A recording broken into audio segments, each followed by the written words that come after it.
Hey guys, let's get more news from Dallas Cowboys, but first don't forget to subscribe to the channel and leave your like. Jerry Jones, Cowboys staff headed to Senior Bowl. Will he address Dak Prescott contract? The Super Bowl is still 2 weeks away. But the path to the 2024 NFL Draft is full swing.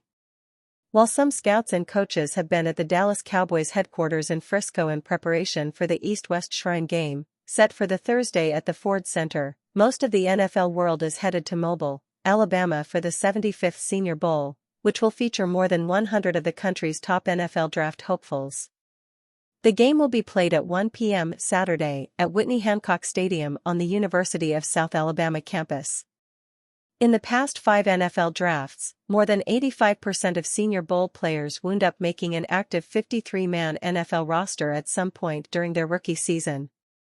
Owner/general manager Jerry Jones will lead the Cowboys contingent, including Executive Vice President Stephen Jones and Vice President of Player Personnel Will McClay at the Senior Bowl as group seeks options for the bushel of 5 picks in 2024 NFL Draft, led by the 24th overall choice.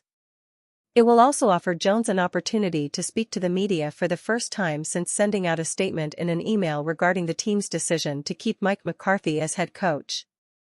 Jones has not spoken publicly since the unconscionable season-ending loss to the Green Bay Packers. It was at the Senior Bowl a year ago when Jones and Vice President Stephen Jones said they planned on signing quarterback Dak Prescott to a contract extension that keeps him with the Cowboys for another decade. The Cowboys didn't get a deal done last year, and Prescott went on to have the best season of his career, leading the NFL with 36 touchdowns passes, before being a big part of the another playoff failure by the franchise. Are the Cowboys still bullish on Prescott? How the Jones family approaches Prescott off-season will tell the story. He has a $59 million cap hit in 2024.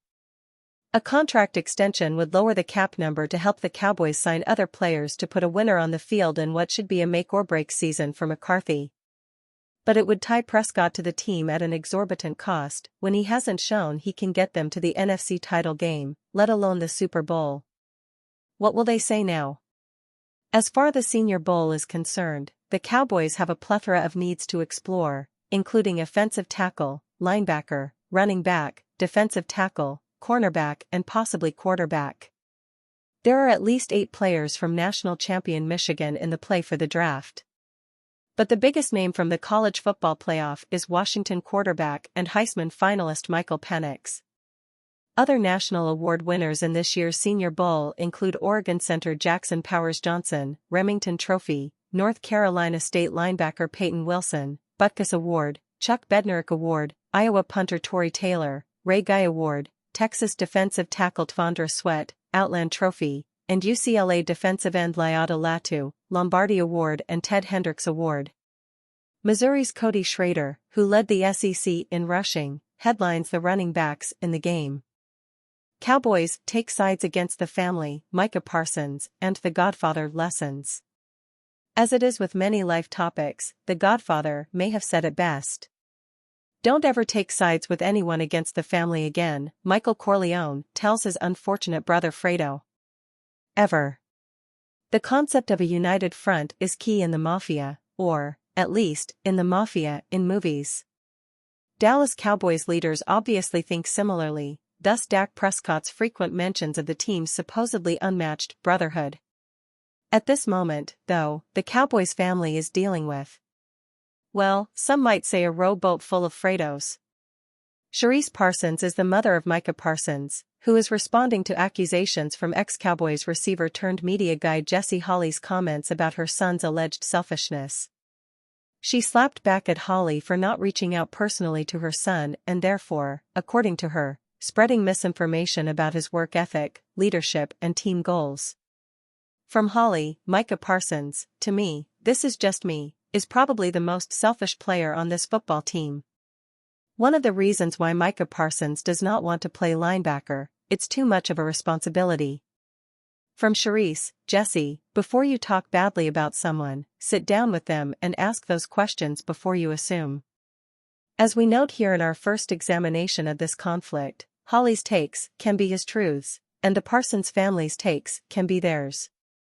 No one but Micah himself truly knows what drives him and what's in his heart. And Micah himself, so often talkative via social media and via his podcast, is trying to sit this one out. Micah's brother Terrence, however, wants a piece of the public action, not unlike Dak Prescott's brother and CeeDee Lamb's mom, all of whom also feel obliged to speak their piece on what they often refer as our locker room. "Seat bro, mama drama," said Terrence, who has taken his own pokes at Dak Prescott and Cowboys coaches Mike McCarthy and Dan Quinn. "When my mom's gotta come and say something, that's how you know y'all dead wrong. Couldn't have said it better myself." What's getting missed here, and we say this with all due respect to the natural temptation of any mom wanting to protect her lion cub, actually, moms does not have to come and say something, because now that she has joined the chorus of players' relatives, going public with arguments, there are two sets of families, the biological ones and the football one. Proposed trade would send Cowboys QB Trey Lance to Rams.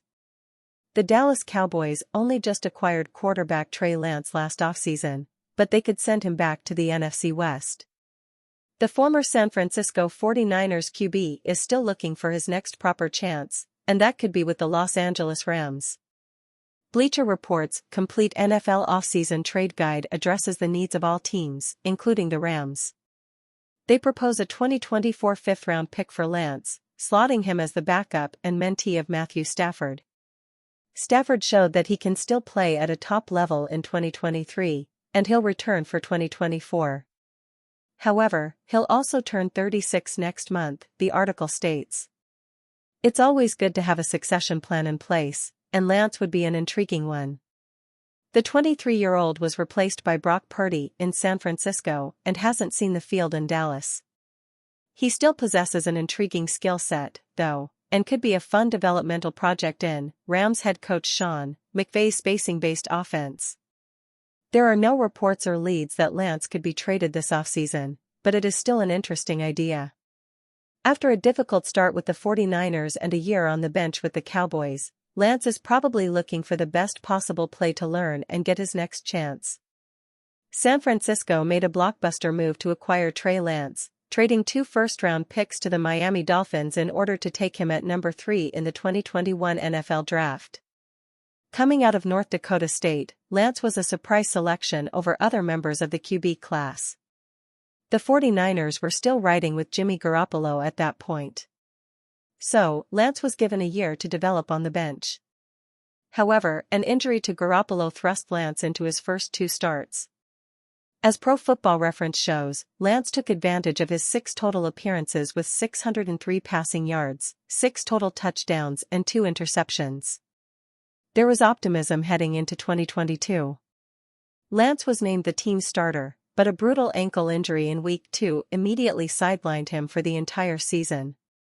That led to Purdy's first opportunities, and we all know how that's going. Lance was then traded to Dallas once the 49ers decided on Purdy for 2023. The former NDSU star did not make a single appearance for the Cowboys in 2023. While Lance is still on his rookie contract, the fact that he was picked at number 3 overall means the cost in 2024 is pricey for a backup. According to Spotrac, it's not the base salary that is the problem, it's the roster bonus. Lance is due $1.06 million in salary, but will receive a $4.26 million bonus for making the 53-man roster. It's hard to justify $5 million for any backup, but a project like Lance doesn't help. And you fan, what do you think of the Trey Lance situation? Leave your opinion in the comments.